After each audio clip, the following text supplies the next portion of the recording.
দখলদার ইসরায়েলি বাহিনীর সাথে হিজবুল্লাহর পুরোদমে যুদ্ধ চলছে। জানিয়ে দেব হাতে থাকা সর্বশেষ আপডেট আন্তর্জাতিক সংবাদ। প্রথমেই সংবাদ শিরোনাম। রাইসির পথ অব্যাহত রাখতে নবনির্বাচিত প্রেসিডেন্টের প্রতি ইমাম খামেনির আহ্বান। এরপর জানিয়ে দিব প্রথম দিনে ঋষি সুনাকের রুয়ান্ডা নীতি বাতিল করলেন স্টারমার। এদিকে ইরানে যেসব চ্যালেঞ্জের মুখে পড়বেন পেজেশকিয়ান।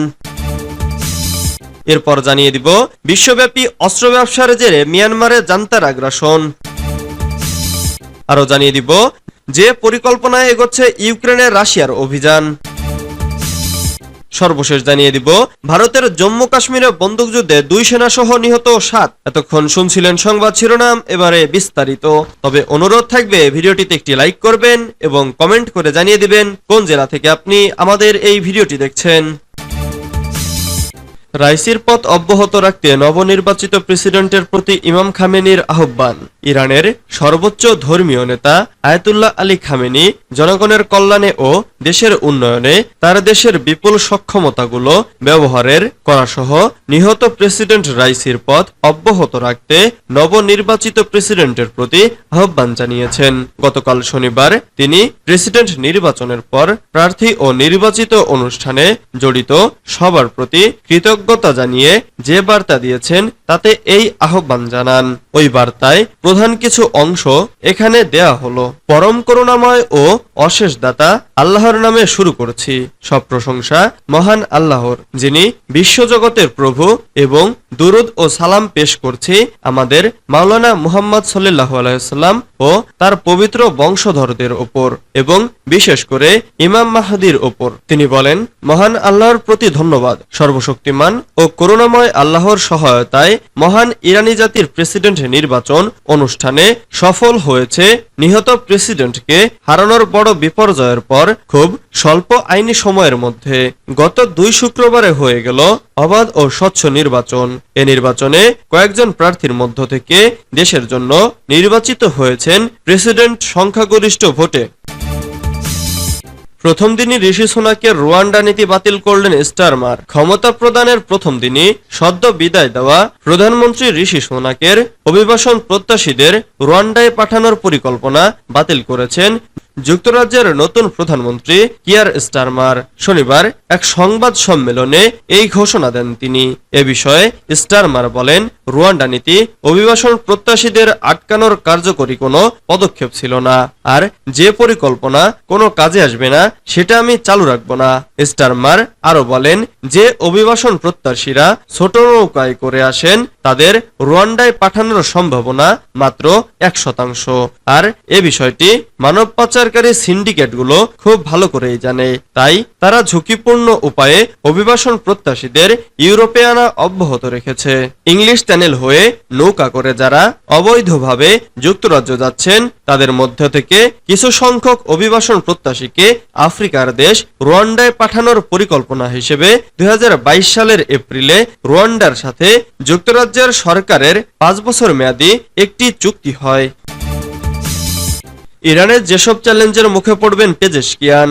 ইরানের দ্বিতীয় দফার প্রেসিডেন্ট নির্বাচনে জয়ী হয়েছেন সংস্কারপন্থী আইন প্রণেতা মাসুদ পেজেশকিয়ান। শনিবার দেশটির স্বরাষ্ট্র মন্ত্রণালয় জানিয়েছে, সাবেক পারমাণবিক আলোচক সাইদ জালিলিকে হারিয়ে প্রেসিডেন্ট নির্বাচনে জয়লাভ করেছেন পেজেশকিয়ান। তবে ইরানের নতুন প্রেসিডেন্ট পেজেশকিয়ান দেশ ও বিদেশে নানা চ্যালেঞ্জের সম্মুখীন হবেন বলে জানিয়েছে কাতার ভিত্তিক সংবাদ মাধ্যম আল জাজিরা।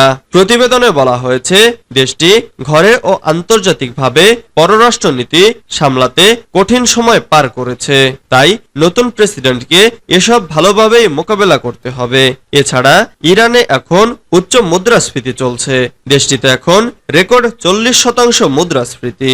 এতে জনগণকে চরম মূল্য দিতে হচ্ছে। যদিও দেশটির কর্তৃপক্ষ জানিয়েছে এই মূল্যস্ফীতি স্বল্প মেয়াদী হবে। অন্যদিকে মার্কিন নিষেধাজ্ঞা উপেক্ষা করে তেহরান এখনো তাদের অপরিশোধিত তেল চীনে বিক্রি করছে। বিশ্বব্যাপী অস্ত্র ব্যবসার জেরে মিয়ানমারে জান্তার আগ্রাসন।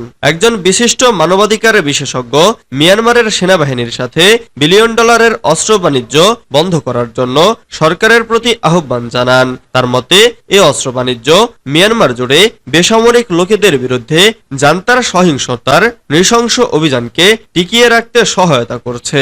মিয়ানমারের মানবাধিকার পরিস্থিতি বিষয়ক বিশেষ দূত টমাস অ্যান্ড্রুজ বৃহস্পতিবার জাতিসংঘের মানবাধিকার কাউন্সিলের কাছে এক প্রতিবেদনে অভিযোগ করেন, আন্তর্জাতিক অর্থব্যবস্থা মিয়ানমারকে অর্থ সংগ্রহে সহায়তা করছে, যা বেসামরিক জনগণের ওপর আক্রমণ চালাতে তাদের সক্ষম করেছে এবং হাজার হাজার মানুষকে হত্যাপঙ্গু ও বাস্তুচ্যুত করেছে।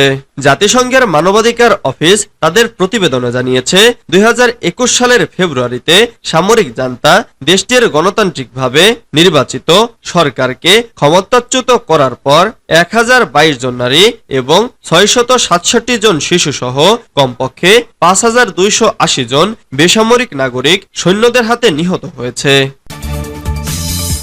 যে পরিকল্পনায় এগোচ্ছে ইউক্রেনে রাশিয়ার অভিযান। গত মে মাসের মাঝামাঝি রাশিয়া উত্তর পূর্ব দিক থেকে ইউক্রেনে আক্রমণ করে। খার্কিভ অঞ্চলে আকস্মিক আক্রমণ চালিয়ে তারা কিছু অঞ্চল নিজেদের দখলে নেন। ওই অঞ্চলগুলো তারা শুরুর দিকে আক্রমণ চালানোর সময়ও একবার দখল করেছিল, কিন্তু পরে তারা ওই অঞ্চল ছেড়ে যায়। কিছু বিশ্লেষক এই পরিস্থিতিকে বর্ণনা করতে গিয়ে বলেন, যখন বিশ্ব ঘুমাচ্ছিল তখন এ ধরনের হামলা চালানো ন্যাক্কারজনক। এই আক্রমণের সময় রাশিয়া ইউক্রেন সীমান্ত থেকে 5 কিলোমিটার দূরে ভোবোচানস্ক শহরের চারপাশে প্রচন্ড লড়াই শুরু হয়। এরপর যা ঘটতে পারে তার পূর্বাভাস ইউক্রেনের জন্য ভয়ঙ্কর। রাশিয়া হয়তো আরো সামনের দিকে এগোতে পারে এবং সম্ভবত ইউক্রেনের দ্বিতীয় বৃহত্তম শহর খার্কিভও দখল করতে পারে। সেখানে যুদ্ধের আগে 14 লাখ মানুষের বসবাস ছিল। ইউক্রেনের কাছে পর্যাপ্ত গোলাবারুদ নেই। সিদ্ধান্ত গ্রহণের প্রক্রিয়ায় 1 মাস দেরি হওয়ায় পাশ্চাত্যের সামরিক সহায়তা আসতে বেশ সময় নেয়। সবকিছু দেখে মনে হচ্ছে রাশিয়া তার অতীতের ভুল থেকে শিক্ষা নিয়েছে এবং তারা যুদ্ধের পরবর্তী পর্যায়ে একটি সফল গ্রীষ্মকালীন আক্রমণ চালাতে